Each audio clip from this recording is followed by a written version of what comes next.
Baik, Assalamualaikum warahmatullahi wabarakatuh. Nama saya Rian Habibi. Sekarang saya sedang bersama Mbak Karina. Perkenalkan, nama saya Ria Karina. Kebetulan saya posisi sekarang adalah CSOS di Stasiun Solo Balapan. Baik, Mbak Karin, gimana, sehat selalu? Alhamdulillah sehat, Pak. Keluarga sehat semua ya? Keluarga sehat semua. Ini baru pulang apa gimana? Tidak, Pak, karena kan sekarang sedang PPKM. Kebetulan rumah saya tidak di Solo, jadi saya juga tidak pulang karena ada program PPKM ini, Pak. Luar biasa, mantap ya. Mbak Karin, kira-kira ada permasalahan visi misi yang harus kita selesaikan bersama pada hari ini nggak? Kira-kira apa menurut Mbak Karin? Kebetulan gini, Pak, saya itu merasa sangat kurang untuk komunikasi kepada pelanggan yang datang ke CS, Pak. Jadi saya butuh solusi juga nih, Pak. Gimana sih cara untuk menjadi CS yang baik itu seperti apa? Wow, oke. Mbak Karin, kalau melihat komunikasi Mbak Karin level hari ini, pada hari ini ya, kira-kira di skala berapa? Kalau saya bisa nilai sendiri nih, Pak, untuk level komunikasi saya itu paling nggak nilai 8 deh, Pak. 8 ya, oke. Oh, setelah level 8 ini kan nanti Mbak Karin akan tahu ya kurang dan lebihnya itu. Nanti kan keterampilannya juga tahu untuk kedepannya dan bisa meningkatkan apa yang Mbak Karin inginkan. Kira-kira nanti inginnya di level berapa nih setelah dilakukannya ini? Kalau setelah di coaching otomatis saya ingin lebih dari angka 8 yang tadi saya sebutkan itu, Pak. Kalau bisa sempurna, Pak, jadi nilai 10. Oke, nilai 10 ya. Percaya diri sekali ya. Iya, luar biasa Mbak Karin. Pak. Oke, Mbak Karin, untuk mencapai level dan skala 10 itu ya pada saat ini Mbak Karin, apa yang Mbak Karin rasakan? Gini, Pak, jadi ada beberapa poin-poin nih, Pak, yang menurut saya itu harus saya gali lagi untuk menjadi CS yang baik itu seperti apa.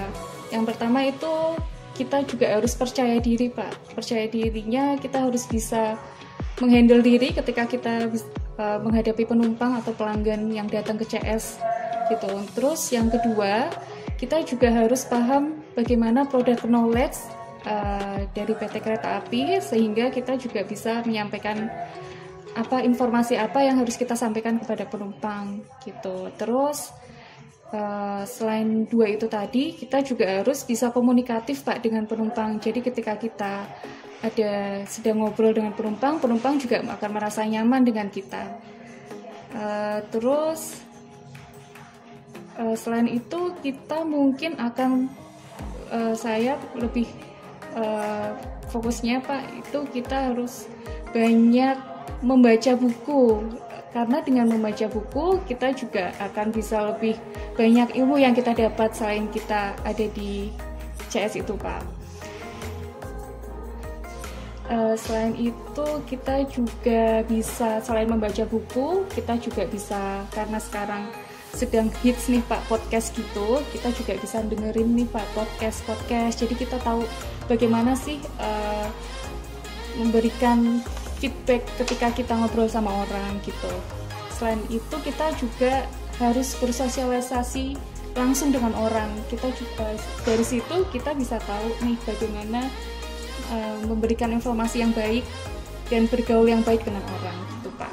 Otomatis harus ada seperti kendaraannya ya, Mbak Karin, untuk meningkatkan keterampilan ya. Betul. Oke, ada nggak keterampilan kayak seperti komunikasi tapi Mbak Karin ada kendaraannya seperti kayak organisasi atau apa untuk meningkatkan level itu? Kalau untuk sekarang ini sih tidak ada, Pak. Maka dari itu saya butuh coach dari Bapak. Oke. Mbak Karin sendiri dengan tadi menyatakan demikian itu, kira-kira pelaksanaan itu tuh mulai kapan? Kalau bisa itu secepatnya, Pak. Hari ini kebetulan saya dinas, hari ini juga saya akan laksanakan. Harus bisa seperti itu ya. Oke. Mbak Karin, kalau saya lihat ya kesungguhan Mbak Karin ya, komitmen Mbak Karin nih, yang ingin mencapai tadi apa yang Mbak Karin sampaikan ke saya soal percaya diri, kemudian pahamnya product knowledge, komunikatif, banyak membaca, dan podcast. Berarti ada berapa poin tuh? Ada 6 poin ya kalau nggak salah, sampai Pak. Banyak bersosialisasi dengan orang lain, kan? Mbak Karin, jangan lupakan satu hal yang paling penting adalah satu, kepercayaan diri. Yang tadi Mbak Karin bilang ya harus percaya diri, mau nggak mau Mbak Karin untuk mencapai suatu komunikasi yang baik dengan pelanggan, Mbak Karin harus punya power, harus punya percaya diri. Betul. Jangan sampai Mbak Karin dipengaruhi oleh pelanggan, tapi Mbak Karin harus punya pengaruh kepada pelanggan tersebut dengan pelanggan tersebut nyaman.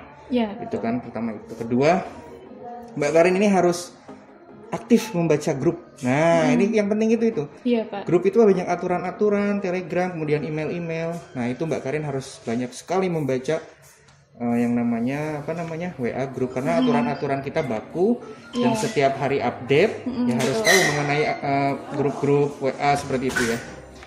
Nah, dari hal-hal itu juga didukung juga dengan Mbak Karin harus support dengan teman-teman ketika ada hal-hal yang sulit, bisa bertanya dengan rekan kerja, customer service kan. Betul. Dengan hal itu Mbak Karin pun akan merasa nyaman dan diajarkan dari teman sebelahnya kan seperti itu. Kemudian jangan lupa Mbak Karin, satu yaitu menggali berita-berita penting. Berita-berita penting sekarang kan COVID banyak ya. Iya, betul. Nah, itu Satgas COVID SE-nya berapa, ininya berapa, ya kan otomatis Mbak Karin ini harus tahu untuk aturan-aturan mengenai berita-berita saat ini, baik itu dari dalam negeri, luar negeri, ataupun dari pemerintah kita sendiri. Jangan lupa juga hiburannya itu menonton talk show, podcast, ya kan kayak istilahnya seperti talk show-nya Deddy Corbuzier, podcast-nya Deddy Corbuzier. Tapi di situ juga banyak ini ya Pak, ilmu-ilmu baru tentang COVID ini juga ya Pak. Betul. Jangan sampai kita menyaksikan tapi kita hanya melihat esensinya tapi kita tidak bisa tertawa, otomatis kan.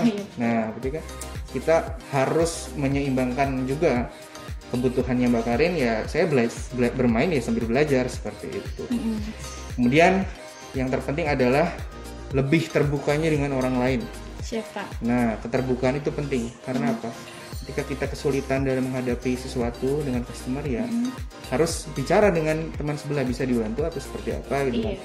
Itu juga bisa meningkatkan hal-hal yang ada di dalam diri Mbak Karin, lebih percaya diri satu, kemudian lebih tenang, lebih santai, lebih cakap seperti itu. Dari yang saya sebutkan tadi, mudah-mudahan Mbak Karin bisa meningkatkan hobi-hobinya Mbak Karin ya dari hal-hal yang tadi saya sebutkan untuk bisa meningkatkan langkah-langkah visi misi Mbak Karin tadi sebutkan itu. Mau gak mau ya kita semua bisa melaksanakan yang namanya peningkatan keterampilan komunikasi, dan Mbak Karin salah satunya adalah yang harus meningkatkan kemampuan untuk komunikasi dengan pelanggan itu. Dan satu lagi Mbak Karin, yang saya sebutkan tadi itu kira-kira komitmennya Mbak Karin nih bisa berapa persen? Dari masukan-masukan Pak Rian yang sudah diberikan nih Pak, saya sih pengennya meningkatkannya jadi 100% nih Pak. Semangatnya tuh jadi naik untuk bisa melakukan itu semuanya. Oke, 100% ya. Betul. 100% itu. Mungkin 100% itu tadi didukung dengan apa yang saya katakan Mbak Karin, apa yang saya sampaikan. Dan Mbak Karin pun istilahnya mengerti dan paham mengenai tadi berapa poin sih tadi? Ingat gak? Yang saya sampaikan 6 poin ya. Lebih percaya diri, kemudian ya paham tentang aturan-aturan baru, gitu, terus lebih komunikatif terhadap sesama, banyak menggali ilmu berita di luar biasa, baik. Luar. Terus jangan lupa hiburan Pak, karena kita juga butuh hiburan. Terus banyak bersosialisasi dengan teman bekerjanya kita. Baik, kalau tadi Mbak Karin bilang percaya diri, paham produk knowledge, komunikatif, banyak membaca, kemudian nonton podcast sampai bersosialisasi, otomatis kan tadi yang saya katakan ke Mbak Karin itu harus bisa mencapai berapa persen? 100% Pak. Wah, luar biasa. Gitu ya Mbak Karin ya. Pokoknya komitmennya terus ditingkatkan, harus mau nggak mau harus hari ini harus tadi bisa naik jadi 10. Naik jadi 10 ya. Oke. Terima kasih Mbak Karin. Sama-sama Pak. Sehat selalu. Terima kasih. Terima kasih Mbak Karin. Sama-sama Pak.